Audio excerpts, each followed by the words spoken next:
Good morning, and welcome to Redeemer Lutheran Church in Columbia, South Carolina, where we're part of the ELCA. I'm Pastor Gary Lodeholt. Last week was a week full of cats as we looked at the theme of cats in the Bible.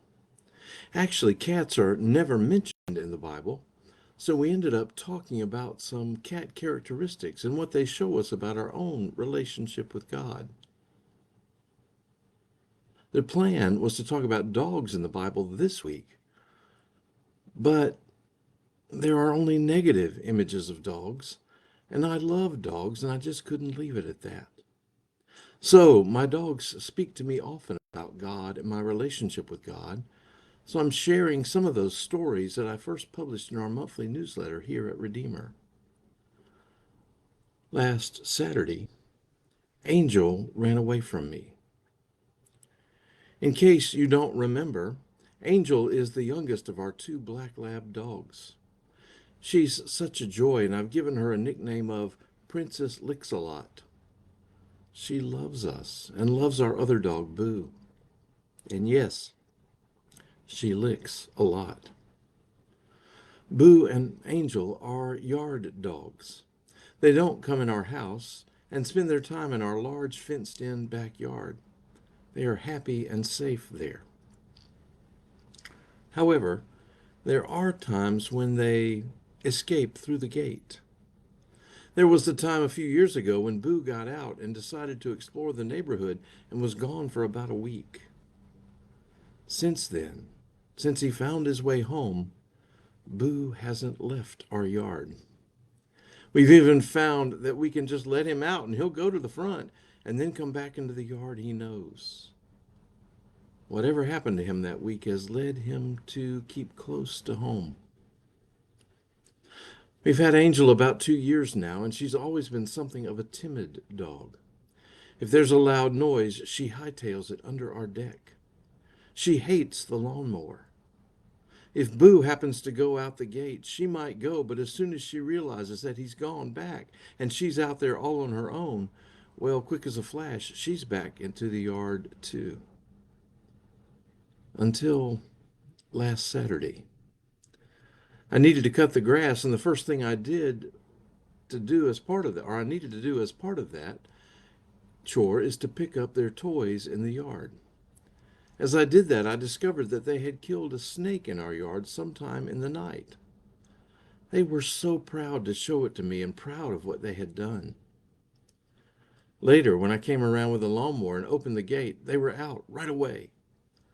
When I was ready to shut the gate, I called to them, and Boo came running like always, but not Angel. I called her, and she just ran the other way. She explored our front yard, the neighbor on one side, the neighbor on the other side, and across the street and more. She had taken part in the snake killing, I guess, and she was feeling her oats and expressing her newfound bravery. But here's the thing. When I would call to her, she'd look at me, and you could see a moment of indecision.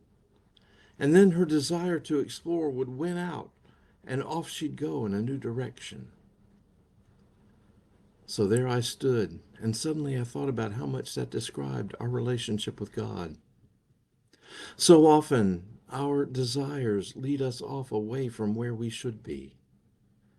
We are excited and titillated to be exploring a world full of new things we've never experienced before, and maybe a little secretly thrilled to be off where we aren't supposed to be. And as I stood there by the gate, I thought that maybe the feelings I was feeling were a bit like what God must sometimes feel when God looks at us. All I wanted for Angel was to bring her back where she was safe and secure, where she was under my care and watchful eye, where I could love her and provide for her. And I thought how often in the Bible God calls for people to return to Him, to forsake their wandering ways, and how often God expresses the desire to have us safe, secure, and in His loving arms. And then, as I watched Angel look at me and feel the tug of temptation to stay away, fighting with the call to come back, I thought again of how true that is for us too.